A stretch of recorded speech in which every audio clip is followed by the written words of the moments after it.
My name is Beth Porter, and I am the policy coordinator for financial inclusion at the United Nations Capital Development Fund, which is UNCDF.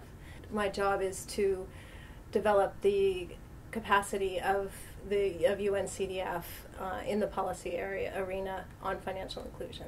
It's axiomatic that youth are the future, but it's not just the distant future.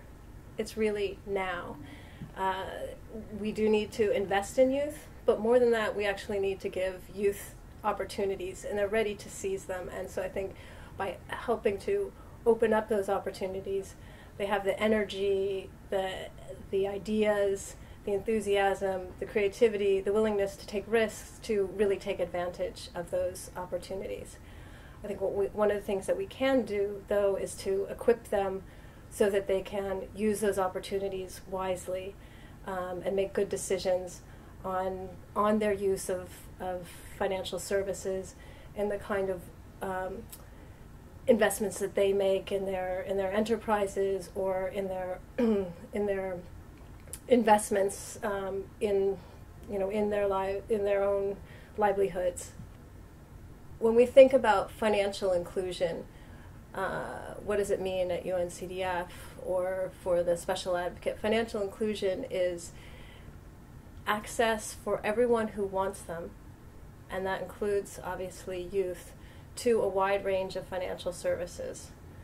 That means savings, credit, insurance, transfer payments, remittances, a wide range of financial services. For youth in particular, depending on where they are in their life cycle, they're going to need different types of services, and they may be accessing those directly themselves and managing and controlling those services themselves, or they may be accessing those services through their family. There's a number of institutions that are either working within the constraints of existing regulations and finding ways to offer appropriate services given age limitations. There are age limitations even on opening savings accounts, which really seems like that's not necessary. It's understandable why there would be more requirements around credit products to have age limitations. But there are a number of institutions that have been creative in how they structure their products and getting parental or guardian approval, but in a way that's not too restrictive for the youth.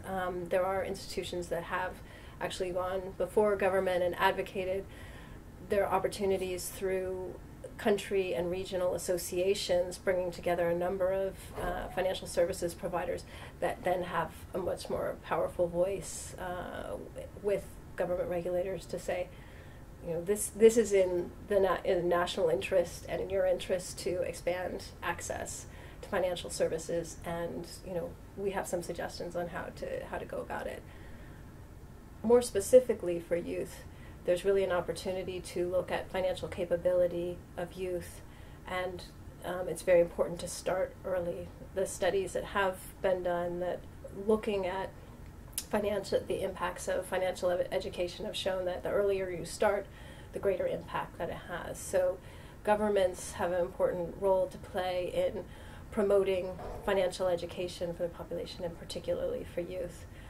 One area that the special advocate has called for is actually for there to be a youth and child finance week in every country, as has been started in the Netherlands. And that's a real opportunity to focus attention, national attention, on financial education and to really target it towards youth. The second area, as I mentioned earlier, is to really start with savings. And while there's not one size fits all in this, what governments can do when they're looking at financial inclusion policies is promote savings. Savings can be started at any age. Accounts can be opened at birth. This can be linked to national ID programs, opening accounts for children at birth. To the extent the governments want to do cash transfers to lower income populations, is an excellent mechanism to do that. So there's really great opportunities to start in terms of financial services with youth. On the donor side, I think the kinds of where donors can be most useful in this area is to really fund innovation. This is